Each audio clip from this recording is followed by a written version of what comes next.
नमो भगवते तस्मै कृष्णायाद्भुत कर्मणे रूप नाम वेदेन जगत क्रीडति योगतः।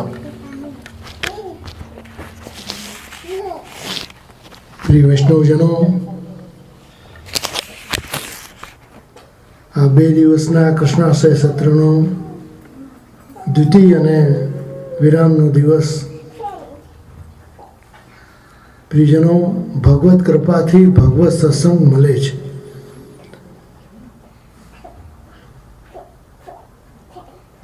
આ વલ્લભ ગીતાના આ ગ્રંથને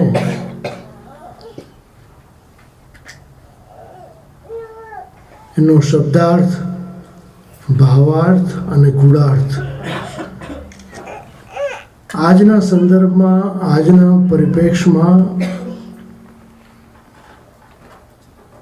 એટલી જ મહત્વની વાતો જે કહેવાય છે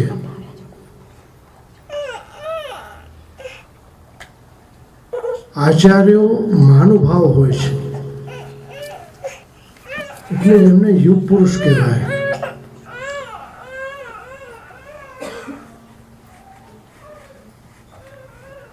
ભૂતકાળની વાતો તો ઘણા કરે, પણ ભવિષ્યમાં શું થશે એ આચાર્યો જાણી લે છે.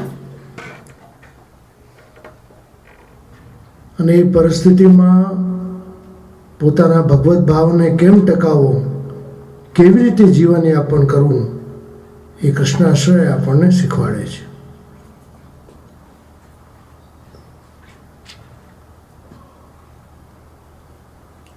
શ્રી વલ્લભની જે એક વિશેષ આજ્ઞા થઈ કે વદતી ભેરેવ સતતમ સ્થે મિત્તે મે મતિ, સતત ભગવત નામનું ઉચ્ચારણ કરતા રહેવું.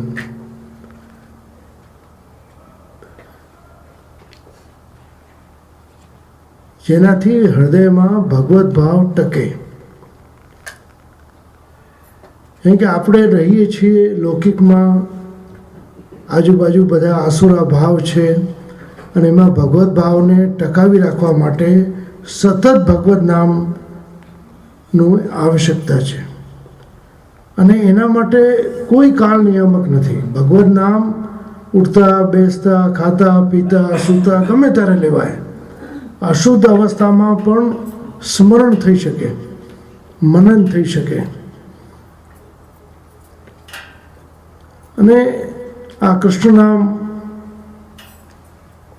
એ તો યથાર્થ છે. પુષ્ટિ ભક્તિ માર્ગી જીવો માટે તો શ્રી વલ્લભે એવી કૃપા વિચારી છે કે આશ્રય જો દ્રઢ રહેશે તો જરા પણ આપણે ગતિમાન નહીં થવાય.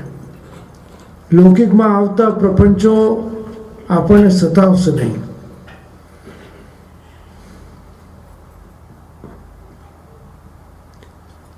કેમ કે એટલી બધી દુવિધાઓમાં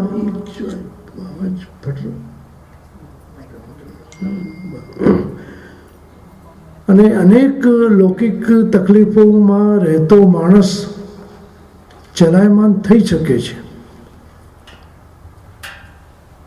ભગવત ભાવને ટકાવી રાખવા માટે ભગવદ આશ્રય એ નિતાંત આવશ્યક છે. અને આ પરિસ્થિતિમાં સતત ભગવત નામનું ઉચ્ચારણ માત્રથી ઉદ્ધાર છે. આ કલીમાં બધા દોષો છે.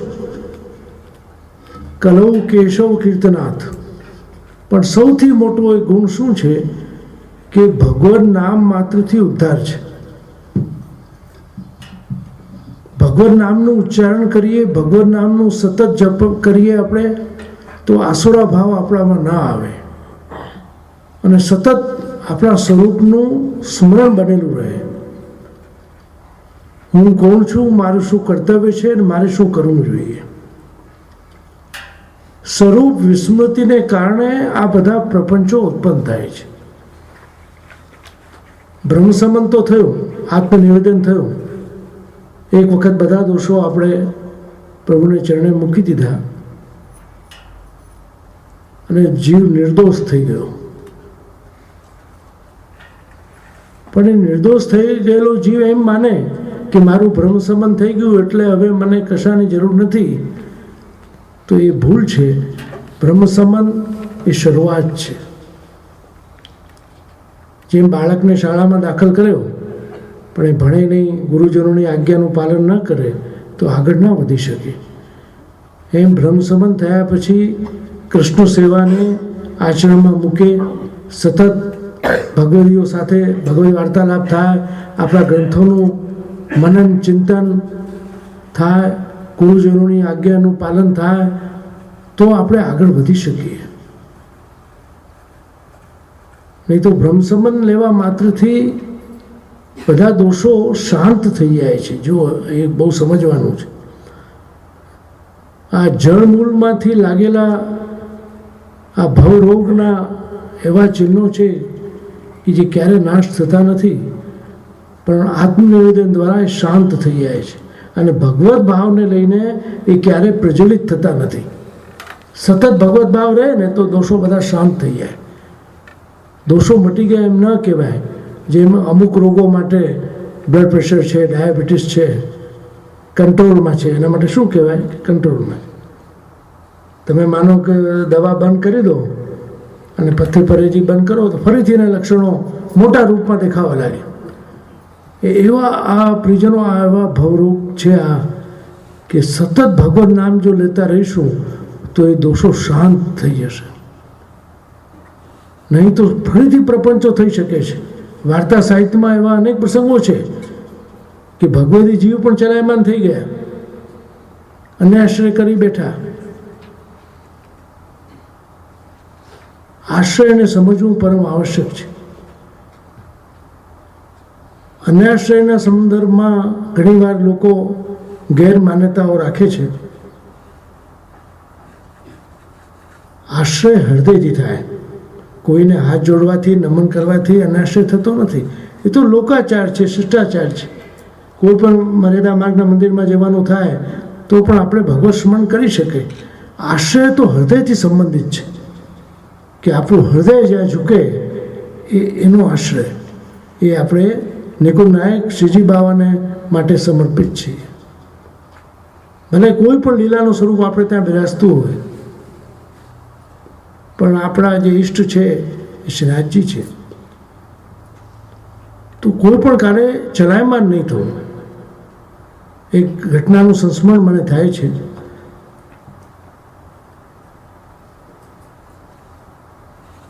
કે એક ફકીર જેવો માણસ એક ઝૂંપડીમાં રહેતો હતો અને એ દિવસે બહુ વર્ષા આવી, ભયંકર વર્ષા. એક માણસે આવીને દરવાજો ખખડાયો. પહેલા એ કીધું, ભાઈ અહીંયા કંઈ લોક છે નહીં, ધક્કો મારીને અંદર આવી ગયો. એ વ્યક્તિ ચોર હતો, હાથમાં ચક્કુ હતું. ક્યાંય એને મળ્યું નહીં, થયું ચલો આ ઘરમાં ઘૂસી જવું, જે મળે લઈ જાઉં. હવે ઘરમાં તો કંઈ હતું ને, એ બિચારો સાધારણ માણસ હતો, ફકીર માણસ. અને કહ્યું કે આવો બેસો, હું તમારું સ્વાગત કરું છું, મારા ઝૂંપડામાં તમે આવ્યા. પણ અત્યારે હું એક કાગળ લખી રહ્યો છું કે જે મારા માટે બહુ આવશ્યક છે. અહીંયા મારા પાસે બેસાડવા માટે કંઈ છે નહીં, આ ચટાઈ છે એમાં બેસી જાઓ. અને કાગળ લખવા લાગ્યો. પહેલાં તો ચક્કુ બતાવ્યો કે ભાઈ આની કોઈ જરૂર નથી, તમારો હાથ થાકી જશે. અહીંયા કંઈ એવું નથી કે તમારા લાયક. મને દુઃખ છે કે આ ઘરમાં હું તમારું સ્વાગત નહીં કરી શકું, મારા પાસે કંઈ નથી, પણ તમે આવ્યા છો એક મહેમાન તરીકે તો બેસો, મને આ પત્ર પૂરો કરી લેવા દો. એને નવાઈ લાગી કે મારાથી ભયભીત નથી. પછી આજુબાજુ જોયું કંઈ છે નહીં કે આ ક્યાં હું ઘૂસી ગયો. પણ કંઈ નહીં, વરસાદથી તો બચ્યા હશે ને એટલે ત્યાં બેસી ગયો. ચક્કુ નીચે મૂક્યું, એને કાગળ લખી લીધો. પછી કહ્યું કે હવે હું તમારું સ્વાગત કરું છું, તમારે શેની જરૂર છે? કે હું તો ચોરી માટે આવ્યો છું, કે ક્ષમા કરજો, અહીંયા આપને કંઈ દેખાય છે ચોરવા જેવું દેખાતું હોય તો લઈ જાઓ, બાકી કંઈ છે નહીં મારી પાસે. પછી યાદ આવ્યું કે એણે એક કોખડામાં ભગવાનનું ચિત્ર હતું અને એને ક્યાંકથી 10 રૂપિયા મળ્યા હતા, એ ત્યાં મૂક્યા હતા. પણ આપને ખાલી હાથે વિદાય કરતાં મને પણ સંકોચ થાય છે. એવું કરો, આ 10 રૂપિયા હું તમને આપું છું. ના કે હું તો ચોર ના, પણ હું સ્વેચ્છાથી આપું છું, ચોરીની જરૂર જ નથી, અહીંયા તો ખુલ્લો દરબાર છે. અને આ લઈ જાઓ. પછી એકદમ વિચાર આવ્યો કે આ હું કાગળ લખી રહ્યો છું, એમાં મારે 1 રૂપિયાની ટિકિટ લગાવવી પડશે, એટલે મહેરબાની કરીને તમે 1 રૂપિયો મને આપો, 9 રૂપિયા હું તમને આપું. મારે આ ટપાલ મોકલવી બહુ જરૂરી છે. તો 9 રૂપિયા એને લીધા અને 1 રૂપિયો લઈ લીધો કે આ હું મારા પાસે તમારું ઉધાર, કે મેં વચનથી બંધાયો કે તમને 10 રૂપિયા આપવાના છે, પણ આ 1 રૂપિયો ગમે ત્યારે તમે આવીને મારી પાસે લઈ જજો. બહુ વિચારવા પડી ગયો કે આટલું સન્માન કર્યું અને કીધું કે ભલે તમે આવ્યા ખુશીથી, અહીંયા મારી પાસે છે નહીં, પણ આ 10 રૂપિયા જે કંઈ છે મેં તમને આપ્યા, 1 રૂપિયો તમારી પાસે મારો ઉધાર છે અને મહેરબાની કરીને દરવાજો વાસીને જજો. કહ્યું કે આ છાંટા આવે છે, બીજું કંઈ અહીંયા લૂંટવા જેવું છે જ નહીં, કંઈ છે જ નહીં. એને એમ થયું કે આ બહુ વિચારમાં પડી ગયો કે આવો વ્યક્તિ તો પહેલી વાર મેં જીવનમાં જોયો. આટલા મોટા મોટા ઘેર જઈએ, હાથમાં ચાકુ જોઈને લોકો ગભરાઈ જાય, લોકો ડરી જાય, આને કંઈ ભય નથી, પણ આની પાસે છે પણ શું. પણ છતાં એને સ્વેચ્છાથી મને 10 રૂપિયા આપ્યા, એ લઈને ગયો.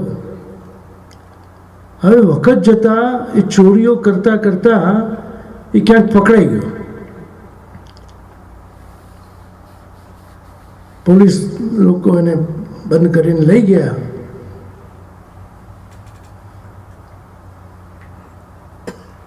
જેના ઘરમાં ચોરી કરી હતી એને વકીલ રોક્યો. હવે આને પાસે તો કંઈ નહીં, એટલે કોઈ સરકારી વકીલ, એ બહુ સેવાભાવી હતો. એને થયું કે આને મારે બચાવવો જોઈએ બિચારા, કે તે છેલ્લી ચોરી ક્યાં કરી હતી, કે ત્યાં તે કંઈ નથી લીધું અને કોઈ તારો સાક્ષી બને કે આ ચોર નથી, કે હા હું એક ઝૂંપડામાં ગયો હતો અને એ ભાઈએ મને સ્વેચ્છાથી 10 રૂપિયા આપ્યા હતા. એને જો સાક્ષીમાં આવી જાય કે મેં ચોરી નથી કરી, મને સ્વેચ્છાથી આપ્યા છે, તો હું નિર્દોષ સાબિત થઈ જાઉં. તેને પેલા વકીલ ભાઈ ગોતવા ગયા. એ ઝૂંપડામાં એ ભાઈ મળ્યા ખરા કે ના ના બિલકુલ જરાય મારે ત્યાં ચોરી કરી નથી. આવ્યા હતા, બેઠા, પાણી પીધું, મેં મારી પાસે 10 રૂપિયા હતા આપ્યા અને 1 રૂપિયો મારો ઉધાર પણ છે એને આપવાનો, એ ચોરી નથી કરી. તો કે બહુ સારું, તમે આવો ને તો એને બચી જાય એનો બિચારાનો જીવ. એ ગયો કોર્ટમાં, એને કીધું કે ના આને મારે ત્યાં ચોરી નથી કરી, મેં સ્વેચ્છાથી 10 રૂપિયા આપ્યા અને 1 રૂપિયો મારે હજી એને ઉધાર છે, મારે હું તમારી સામે આપું છું.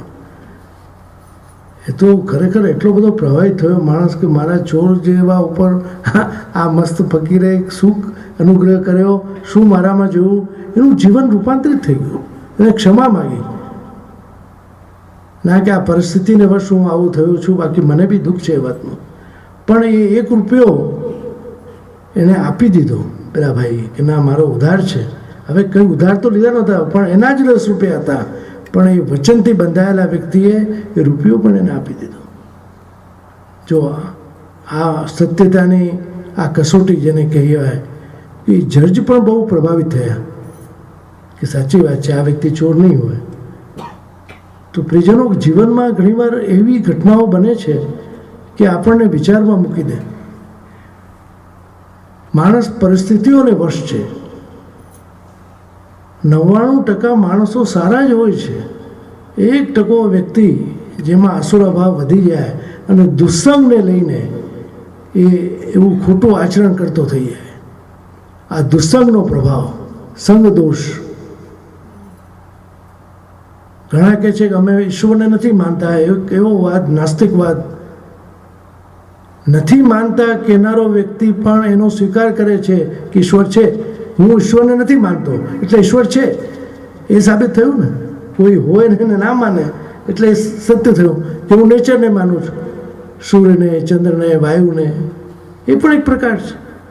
પણ પુષ્ટિ ભક્તિ માર્ગમાં શ્રી વલ્લભ સાકાર બ્રહ્મવાદયિક સ્થાપક, અહીંયા સાક્ષાત સ્વરૂપ સ્વયં બિરાજે છે, યશોદોત્સંગ લાલિત. અને એક બાળકની જેમ આપણે એનું પોષણ કરીએ, એનો ઉછેર કરીએ, એમ આપણા ત્યાં બિરાજતા ઠાકોરજીની સેવા કરવામાં આવે બાલ ભાવથી. અને ઋતુ અનુસાર, જો ભારતમાં 6 ઋતુઓ છે, 6 ઋતુ. અહીંયા તો સમર ને વિન્ટર, અને અહીંયા ક્યારે ઋતુ બદલાઈ જાય ખબર ના પડે અહીંયાની વેધરમાં.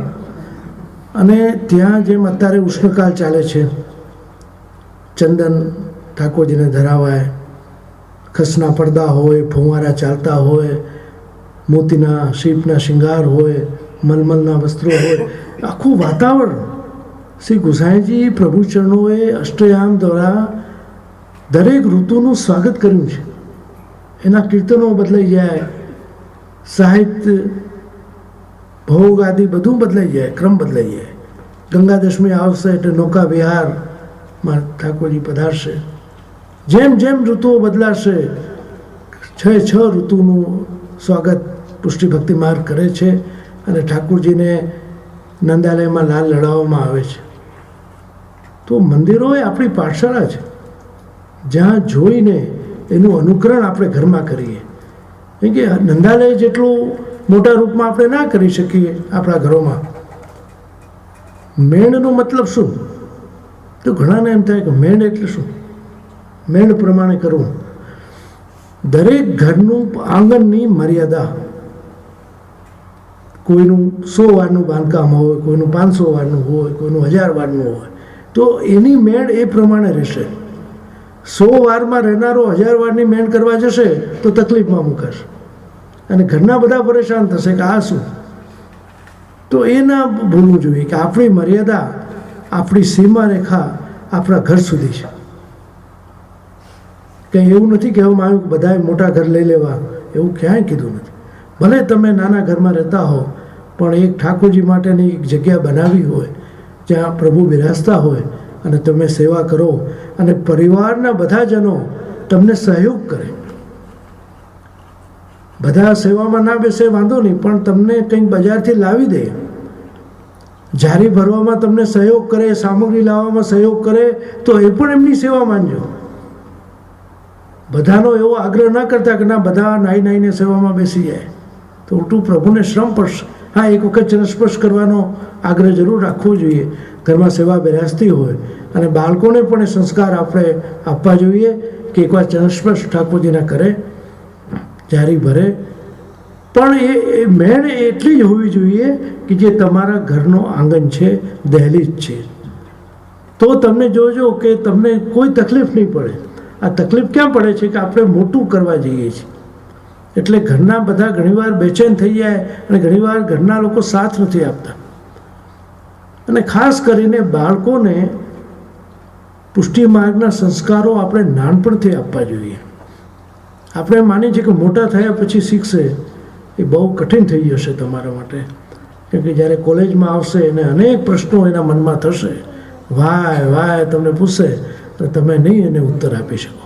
પણ શરૂઆતથી જ એની જિજ્ઞાસાઓને જો તમે પોષણ આપ્યું હશે અને એને લગતા પ્રશ્નોના ઉત્તરો તમને જો તમે આપશો ન, હવે તો ઘણું સાહિત્ય, ઓડિયો વિડીયો યુટ્યુબમાં બધું ઉપલબ્ધ છે. ઇલેક્ટ્રોનિક માધ્યમથી ઘણા બધા આપણે એકબીજાની નજીક આવી ગયા છે હવે. તો આપણે જરૂર એનો લાભ લેવો જોઈએ અને એક એવી રીતે કોર્સ ચલાવીએ કે જેથી બાળકોમાં સંસ્કાર આવે, ઘરના વડીલોનું સન્માન કરે, નાના ઉપર પ્રેમ રાખે અને કુટુંબની ભાવના આવે. વસુધૈવ કુટુંબકમ, જે ભારતીય સંસ્કૃતિમાં હતું કે બધા સાથે મળીને રહેવું, એકબીજા પર સ્નેહ રાખવો. અને એ ભાવના જ્યારે આવે તો તમે જુઓ કે સેવામાં પણ સહયોગ થઈ જાય, સહાયતા થઈ જાય. ઘરના વડીલ સાથે રહેતા હોય તો કેટલો આનંદ આવે. આજે ભગવત કૃપાથી અમે વૃદ્ધામાં અમારે 3 લાલજીઓ એમનો પરિવાર સાથે રહીએ છીએ અને બધા જ બાળકોનો ઉછેર એવી રીતે થઈ જાય કે ખબર ના પડે.